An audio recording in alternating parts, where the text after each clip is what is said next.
Ave, minhas imperatrizes e imperadores, salve meus reis e rainhas, calidum salutem omnibus vobis rimator historiae.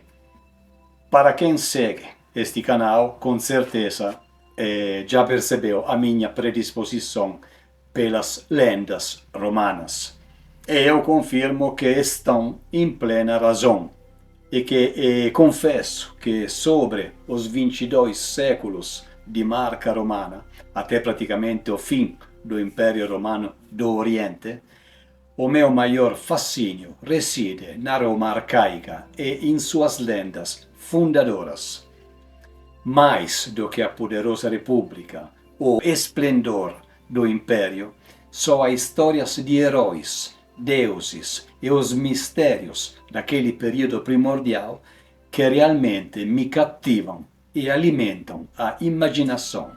É ali que a verdadeira essência mítica e a alma enigmática da cidade eterna parecem pulsar mais forte.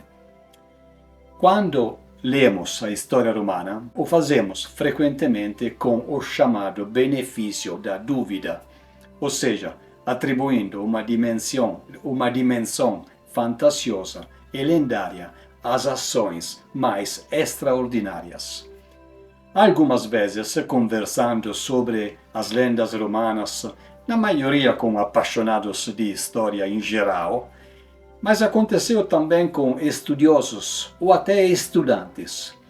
Uma parte dessas pessoas diziam que nos primórdios romanos tem poucas provas seguras, ou pelo menos marcas significativas, que muita lenda realmente existiu.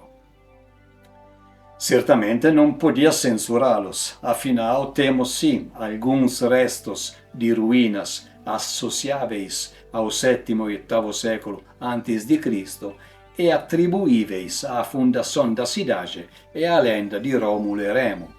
No entanto, nenhum desses restos comprovam outras lendas que cercam Roma.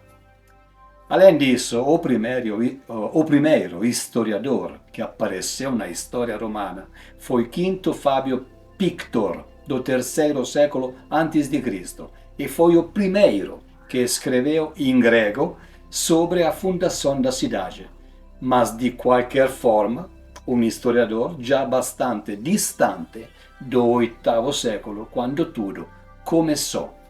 Nem podia contar com o apoio de algumas testemunhas, visto a distância temporal. E ainda parece que foi bastante condicionado e atacado culturalmente por historiadores gregos, colegas dele que faziam o mesmo trabalho, porém eram contra o poder expansionista romano e eram fanáticos apoiadores de Hannibal. Os gregos em questão eram Socilo e Sileno. Isso, dizem, tornou Quinto Fábio Pictor um escritor fortemente nacionalista e com uma marcante originalidade na narrativa dos acontecimentos que cercaram a fundação de Roma. Talvez quase fosse uma forma de defesa dele às agressões literárias que recebia. Além da fundação, ele escreveu sobre o mito de Enéas, os lendários reis albanos, até a Segunda Guerra Púnica, terminando com as batalhas do Trasimeno e daquela de Cannas no 216 a.C. Hoje restam apenas alguns fragmentos de suas obras e as poucas informações foram transmitidas por Dionísio de Halicarnasso. Grandes escritores da época, como Políbio, Tito Livio e o mesmo Dionísio de Halicarnasso, se basearam bastante nas obras de Quinto Fábio Pictor, reelaborando, remodelando a fundação de Roma com o conteúdo que hoje conhecemos. Voltando agora aos comentários sobre as lendas romanas. Mas então, com evidente falta de provas tangíveis, por que acreditar na existência de todas elas? Nós devemos sempre lembrar que uma lenda, romana ou não, só penetra onde os valores que procura exaltar são aceitos pela pessoa que está lendo ou pela comunidade ao qual são apresentados. Eu sempre aceitei esses valores e se tornou o meu molde particular, mas, logicamente, em nenhum momento alguém foi condicionado, melhor dizer, a concordar comigo. Eu me vejo como um divulgador, cuidadoso com os conteúdos, entusiasta em poder compartilhar o que adoro a vida toda, constantemente na busca de aperfeiçoamentos históricos, sempre aberto aos elogios e sempre pronto a qualquer conversa com todos. Romana de preferência, tá? Idade Média ou História Brasileira, preciso estudar e muito ainda. E também abertíssimo a toda crítica, quando relacionada às histórias que encontra nesses vídeos. Para confirmar toda esta fala, absolutamente particular e talvez desnecessária, aliás, por favor, a considere só como uma ampliação de nossa intimidade histórica. Então, repetindo, para confirmar toda essa minha tese, hoje entraremos em mais uma linda lenda de Roma arcaica, a Batalha dos Horácios e Curiácios. Prepara-se então para um mergulho em um tempo onde o destino de cidades inteiras era decidido não apenas por exércitos em campos de batalha, mas por atos de coragem e sacrifício que transcendem o coletivo, focando na bravura de indivíduos. Esta é uma história que ressoa através dos séculos, o lembrete vivido da complexidade dos laços familiares e dos duros sacrifícios exigidos pela honra em tempos de guerra. É uma narrativa que, por sua intensidade e drama, permanece gravada na memória coletiva, mostrando que a verdadeira força de Roma estava, muitas vezes, nos feitos de seus filhos mais improváveis. Em sua essência, esta lenda nos convida a refletir sobre a lealdade e o dever, e como, em certos momentos decisivos, até mesmo as mais dolorosas escolhas podem moldar o futuro de um povo e de um império.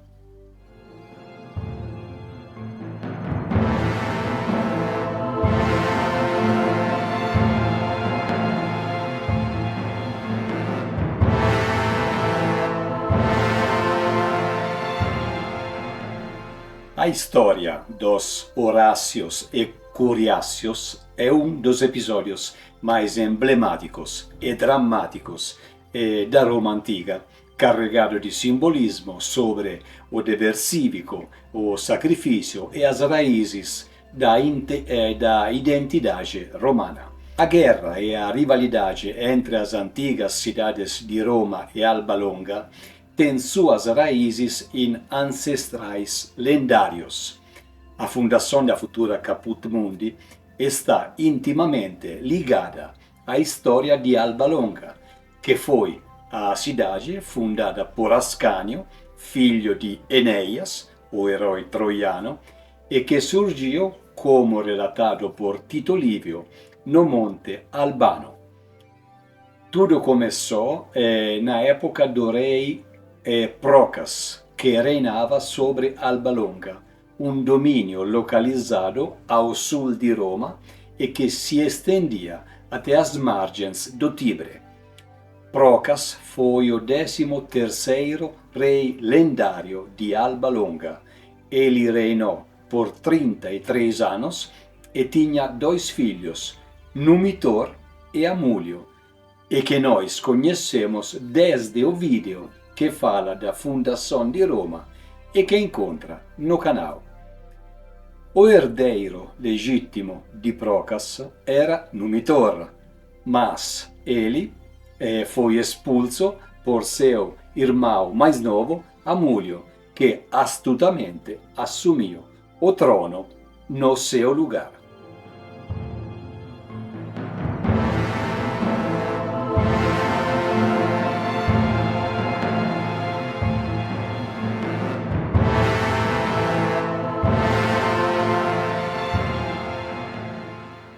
Então, mesmo já conhecendo toda a história, vamos agora voltar de qualquer forma com uma rápida repassada aos fatos antecedentes à fundação de Roma. Isso nos ajudará a entrar melhor no conto a seguir. Uma profecia previu a Amulio que ele seria deposto por um descendente de Numitor. Por essa razão, Amulio forçou Rea Silvia, filha única de Numitor, a se tornar uma vestal e, portanto, a fazer voto de castidade. Dessa forma, Amulio pensava que Numitor não teria mais sucessores legítimos. Segundo a lenda, Rea Silvia, no entanto, engravidou do deus Marte e deu à luz os gêmeos Rómulo e Remo. Amulio, ao saber do nascimento, ordenou que os gêmeos fossem mortos. Contudo, eles foram abandonados às margens do rio Tibre e milagrosamente salvos e amamentados por uma loba. Quando cresceram e suas origens foram reveladas, Rómulo e Remo expulsaram Amulio do trono, devolvendo Alba Longa legittimamente ao seu avô Numitor. Dele obtiveram permissão para fundar uma nova cidade, Roma. Assim, Alba Longa tornou-se a cidade mãe de Roma, com uma ligação de sangue inegável. Nossa história principal se passa durante o reinado de Tullio Hostilio, o terceiro rei, tradicionalmente datado entre 673 até 642 a.C. e que foi o sucessor de Rómulo e Numa Pompílio. Roma, in continua fase di crescimento, e a cidade de Alba Longa estavam in costante disputa pelo domínio da região do Lácio. O rei romano era muito belicoso e não desdenhava nenhuma ocasião para declarar guerra aos albanos e combater, ao ponto que recusou um tratado de paz proposto por embaixadores do rei de Alba Longa, Caio Cluílio. Mas foram os habitantes de Alba Longa os primeiros a atacar. Chegaram a menos de 8 quilômetros de Roma e a cercaram com um enorme fosso. Logo depois, o rei Cluílio morreu. Daí o nome de Fossas Cluílias. Rapidamente, os governantes de Alba Longa nomearam Messio Fufécio como ditador. Tullio, ousado e revigorado pela morte do rei inimigo, marchou com seu exército até os albanos e enviou mensageiros à frente para pedir uma negociação. O ditador de Alba Longa, Messio Fufécio, aceitou o diálogo e fez Tullio raciocinar, temendo a maior ameaça etrusca que teria se beneficiado do confronto fratricida entre romanos e albanos para tomar posse de ambos.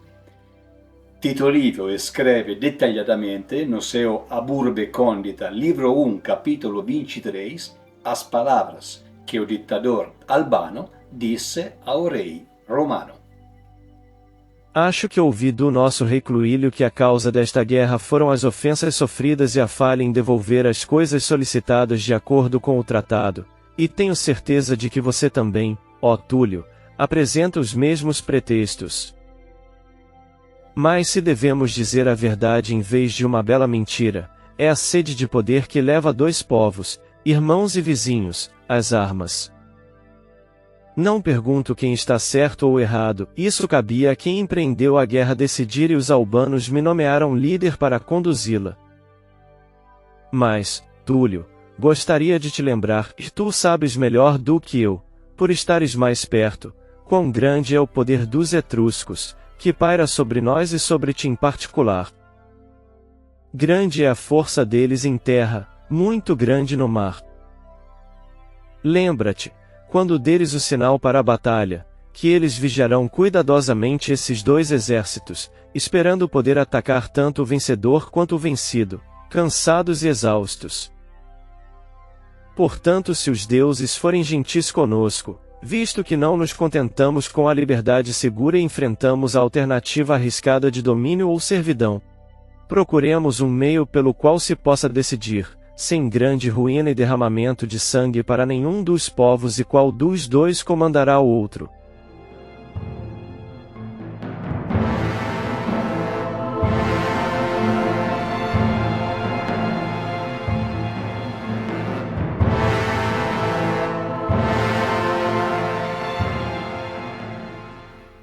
A proposta não desagradou a Tullio, embora ele estivesse mais inclinado a lutar, tanto por sua disposição natural, quanto pela esperança de vitória.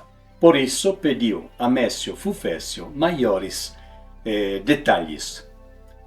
O ditador de Alba Longa teve uma ideia engenhosa e a sugeriu ao rei romano.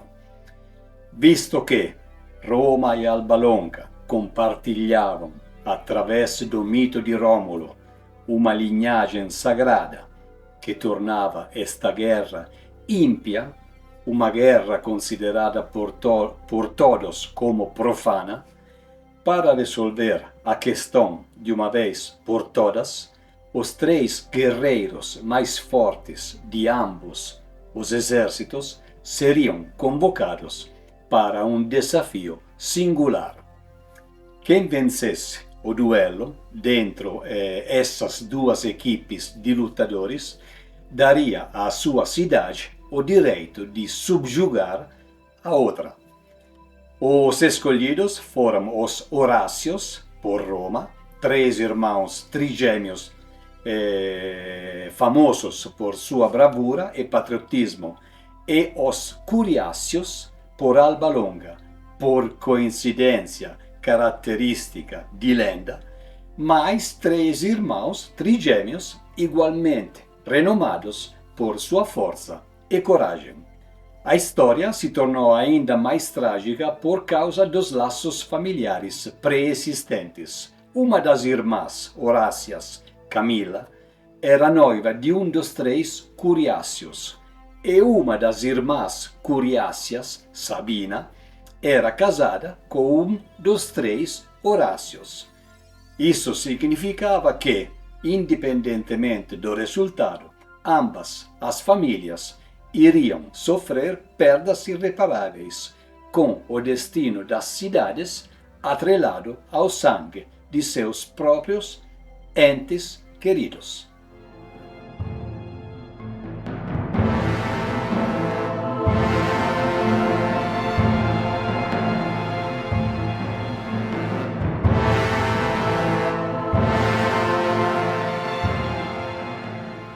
O duelo ocorreu ao longo das Fossas Cluílias, na fronteira com seus territórios, hoje a antiga Via Ápia. Os seis irmãos se alinharam à frente de seus respectivos exércitos, que observavam a luta, incitando os próprios favoritos. Armados apenas com suas espadas, começaram a se desafiar. A situação imediatamente se voltou a favor dos guerreiros de Alba Longa. Os Horácios romanos haviam conseguido ferir os três Curiáceos, mas os albanos responderam bravamente e mataram em pouco tempo 2 dos irmãos romanos. Então agora a situação era de 3 contra 1. Dada a clara inferioridade numérica, o guerreiro romano sobrevivente, cujo nome é frequentemente referido como Publio Horácio, pensou em usar a astúcia, virtude muito cara e elogiada pelos habitantes de Roma. Ele foi muito hábil em decidir a estratégia em brevíssimo tempo e adotar para evitar a derrota definitiva, iniciando assim uma falsa retirada em direção à sua cidade. Como ele esperava, os 3 curiáceos o perseguiram, mas enquanto corriam, distanciaram-se uns dos outros, pois feridos de maneiras diferentes. Portanto, perseguiam em velocidades distintas. O primeiro perseguidor foi morto pelo único sobrevivente romano, que subitamente interrompeu sua corrida, repentinamente se virou e, aproveitando o elemento surpresa, matou seu oponente perfurando-o com sua espada. Retomando a falsa fuga, ele aplicou a mesma estratégia com o segundo perseguidor, e foi mais fácil porque estava ferido um pouco mais gravemente do que o primeiro. O último, devido aos ferimentos mais graves sofridos anteriormente e ao cansaço também, foi facilmente eliminado. Os romanos alcançaram a vitória sobre Alba sem sequer precisar lutar com o restante do exército e com apenas 2 perdas humanas. Tito Livio vai nos contar a versão dele dessa batalha com um extrato de sua obra Storie, livro 1, capítulo 25. É um discurso de aproximadamente 3 minutos, na versão original latina e traduzida em português. Palavras bem bonitas, vale a pena escutar. Concluído o pacto, os trigêmeos pegam as armas. De ambos os lados, os exércitos haviam se posicionado, atentos e ansiosos, visto que a soberania dos 2 povos estava suspensa na bravura de tão poucos homens. O sinal é dado, e os 6 jovens correm para o encontro, carregando consigo a coragem de grandes exércitos. Nenhum deles pensou no perigo pessoal, mas sim no domínio ou na escravidão da nação, no futuro destino da pátria. Assim que as armas retiniram no primeiro choque, uma grande angústia tomou conta dos corações dos espectadores. Em breve, a cena se tornou brutal, e enquanto os 3 albanos estavam feridos, 2 romanos caíram sucessivamente no chão, mortos. Um grito de alegria se elevou do exército albano, enquanto as legiões romanas, abandonadas por toda a esperança, prenderam a respiração pelo destino daquele que os 3 coriáceos haviam cercado. Por sorte, ele havia saído ileso, de modo que não era igual em força aos adversários juntos, mas superior a cada um deles individualmente. Então, ele fugiu para lutar contra eles separadamente, pensando que o perseguiriam com velocidades diferentes. Ele já havia se distanciado um pouco quando, olhando para trás, viu seus perseguidores a grandes intervalos, um deles não estava longe dele. Ele o atacou com grande ímpeto, e, tendo matado seu inimigo, já estava vitorioso no segundo duelo. Então os romanos encorajaram seu campeão com altos gritos, e ele se apressou em despachar seu rival, de modo que, antes que o outro pudesse alcançá-lo, ele também matou o segundo dos coriáceos. Agora as chances estavam equilibradas, um homem de cada lado permanecia vivo, mas eles eram muito diferentes em espírito e força. O romano, encorajado, disse: "Em 2 eu ofereci aos manes dos irmãos, o terceiro eu oferecerei à causa desta guerra, para que os romanos possam governar os albanos." Aproximou-se do adversário, que mal conseguia segurar as armas, cravou-lhe a espada na garganta e despiu-o. Os romanos, aplaudindo e rejubilando, acolheram Horácio com alegria ainda maior porque a situação parecia mais desesperadora. No local onde cada um caiu, permanecem os túmulos, 2 dos romanos, em um único ponto mais próximo de Alba, 3 dos albanos em direção a Roma, dispostos em intervalos, exatamente como a batalha havia ocorrido. Quando Tito Livio, durante esta narração, disse as seguintes palavras do sobrevivente romano, abre aspas, dois eu ofereci aos manes dos irmãos, fecha aspas. Ele estava se referindo aos deuses manes, as almas dos mortos, as almas dos entes queridos, falecidos, divindades protetoras dos antepassados e dos lares, deuses vistos como parte do mundo espiritual e que interagiram com o mundo dos vivos. Os manes eram chamados também de di-manes, onde di significa deuses.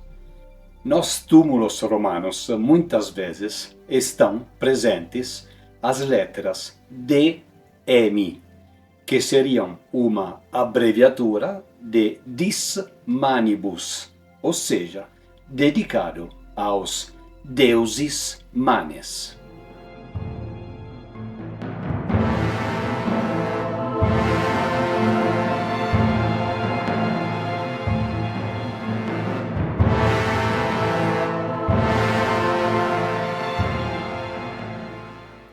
Com essa vitória, Roma ganhou uma grande predominância sobre Alba Longa, que, a partir daquele momento, ficou submetida à cidade fundada por Rômulo e obrigada a aceitar a hegemonia romana. O Horácio sobrevivente foi recebido como um grande herói em Roma. No entanto, sua irmã, Camila Horácia, ao vê-lo entrar na cidade vitorioso com um manto que ela havia bordado para seu noivo, um dos curiáceos mortos, desabou em luto e profunda depressão. Em sua dor, proferiu maldições contra Roma e seu próprio irmão por ter matado o seu amado. Horácio, furioso com o luto e as maldições de sua irmã, matou-a. Por esse ato, ele foi levado a julgamento. Publio Horácio foi acusado do crime de perduelio, um crime contra as liberdades do cidadão, embora essa tipificação tenha sido formalmente estabelecida após a fase régia de Roma. Tudo bem. Pelo crime que cometeu ao matar Camila, cuja vida era sagrada por lei, já que ela não estava envolvida no duelo acordado, Túlio Hostílio estava ponderando qual pena atribuir a Públio Horácio. Mas seu pai o defendeu com veemência, argumentando que o filho havia agido em nome do Estado e da virtude cívica romana, que exigia a negação do sentimento pessoal em favor do bem maior da pátria.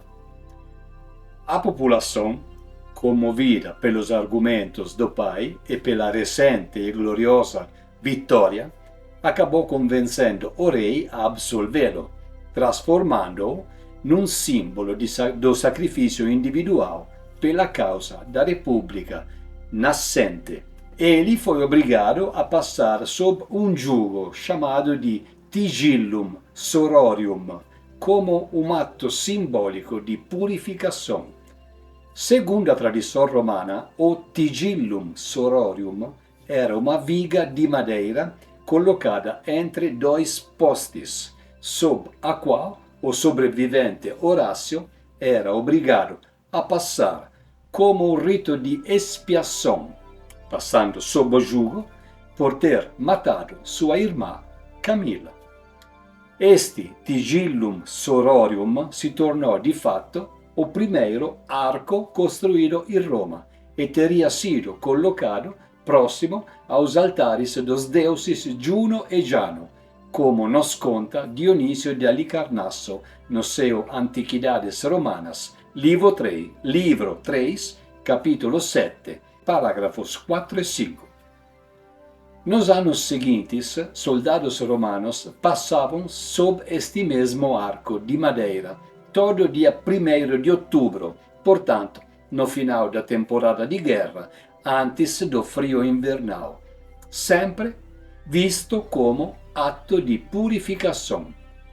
As imagens não são exatamente do formato primordial, mas dão uma boa ideia sobre este símbolo de depuração de todos aqueles que haviam cometido um ato de violência ou de sacrilégio, especialmente no contexto militar ou naquele cívico.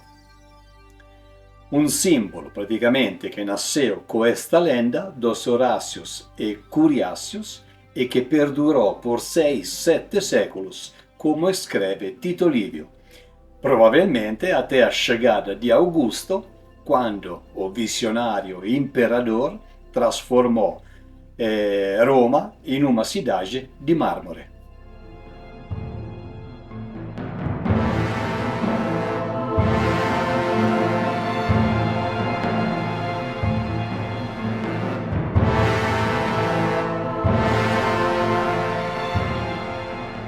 Ainda no reinado di Tullio Stilio, in un periodo relativamente curto, mas nunca definido com precisão pelos historiadores, Messio Fufessio e o seu exército albano participaram de uma batalha apoiando os romanos contra os exércitos di Veio e Fidene.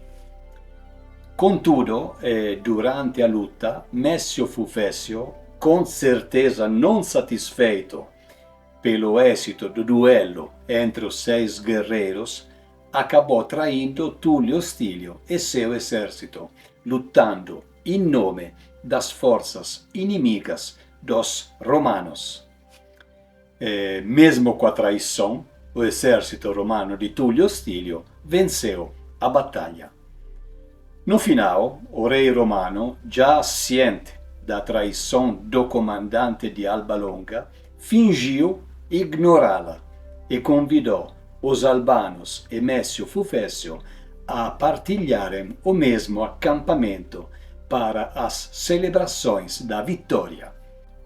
Mas, quando os albanos entraram desarmados para participar da assembleia pública de agradecimento aos deuses, Tullio Stilio os cercou com seus soldados armados e proferiu um discurso no qual acusou Messio Fufessio de traição. Tito Livio nos conta no seu Ab Urbe Condita, livro 1, parágrafo 28.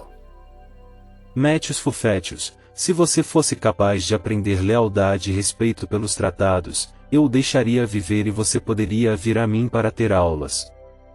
Mas, como seu caráter é uma disposição imutável, por meio de sua tortura, ensine a raça humana a manter os laços sagrados que você violou.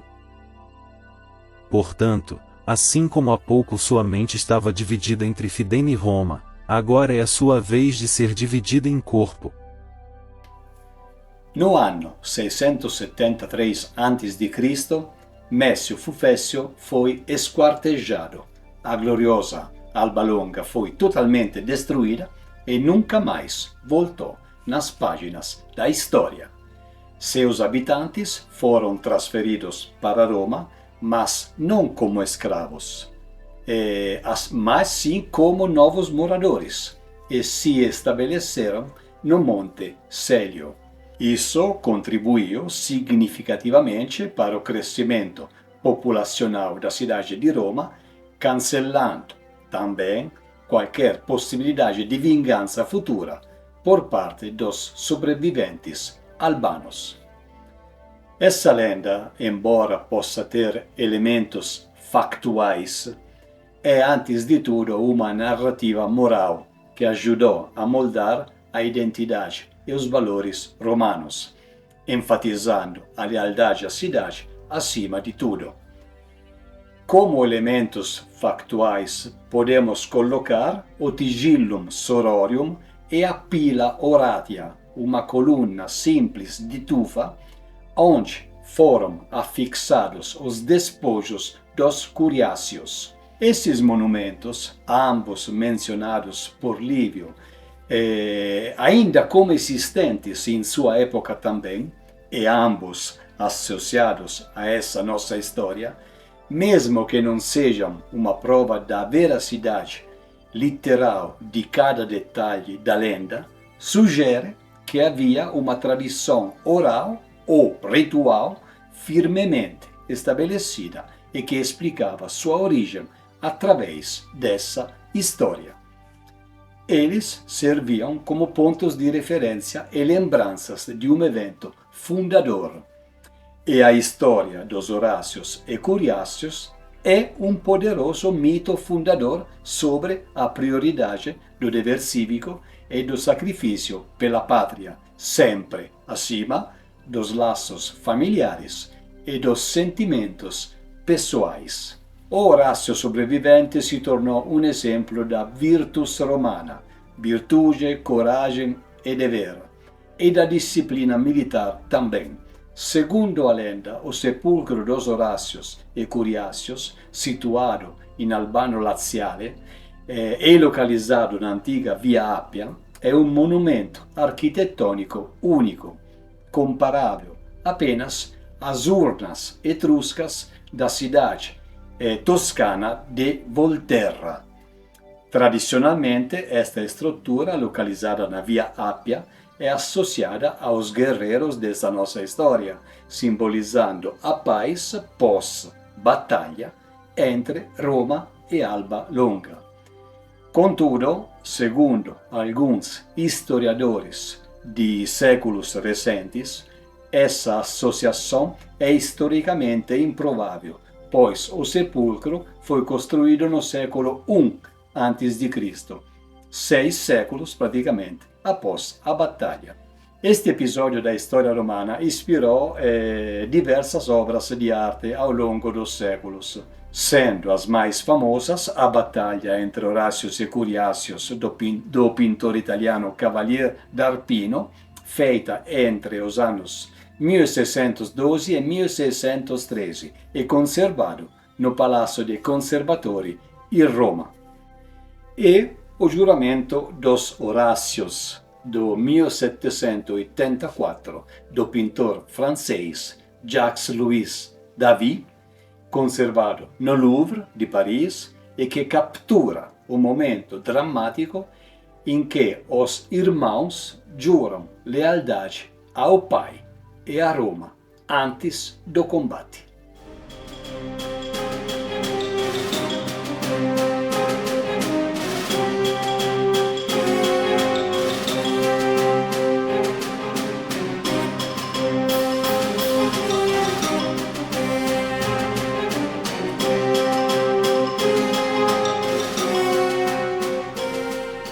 Pessoal, chegamos ao fim da nossa jornada. Muito obrigado pela sua companhia até aqui. Espero que vocês tenham gostado de mergulhar nessa lendária história dos Horácios e dos Curiáceos. É um conto épico de coragem, de sacrifício e lealdade que, junto com as outras lendas romanas, moldou uma grande parte da história de nossa cidade eterna. Essa é uma daquelas lendas que nos faz refletir, não é mesmo? A tragédia pessoal em meio à vitória coletiva, as decisões difíceis que os personagens tiveram que tomar. Realmente é fascinante pensar como esses eventos, mesmo que mitológicos, mesmo que fossem de pura fantasia, carregam lições atemporais sobre a natureza humana e os grandes dilemas da guerra. No próximo vídeo vamos passar de uma guerra para outra, aliás, de uma batalha para uma guerra. Vamos embarcar no grande conto das guerras romanas contra Cartago, focando mais exatamente uma porção da Segunda Guerra Púnica, a Batalha do Ticino. Para não sobrecarregar vocês com vídeos longos e cansativos, abordaremos os conflitos mais importantes de forma mais concisa. Tudo isso em vídeos separados, uma batalha de cada vez. Nunca, porém, descartando nenhum tipo de detalhes com valor histórico. Aquela do Ticino foi o primeiro embate armado entre romanos e cartagineses em solo itálico. Faremos o mesmo com as outras batalhas cruciais da Segunda Guerra Púnica e, como disse, dedicando vídeos específicos a cada uma delas. Isso nos permitirá futuramente explorar as histórias completas das 3 guerras púnicas em outras ocasiões, garantindo assim que os vídeos tenham uma duração mais acessível. Bom, garanto que foi prazeroso compartilhar mais uma lenda romana com vocês. E agora gostaria de saber o que acharam dela. Já conheciam a história dos Horácios e Curiácios ou foi uma novidade para você?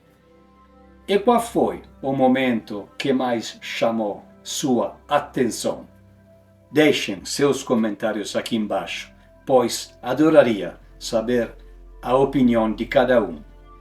Se quiser, compartilhe o canal com seus amigos. Fique em paz. Vejo você no próximo vídeo da Batalha do Ticino e ad maior sempre.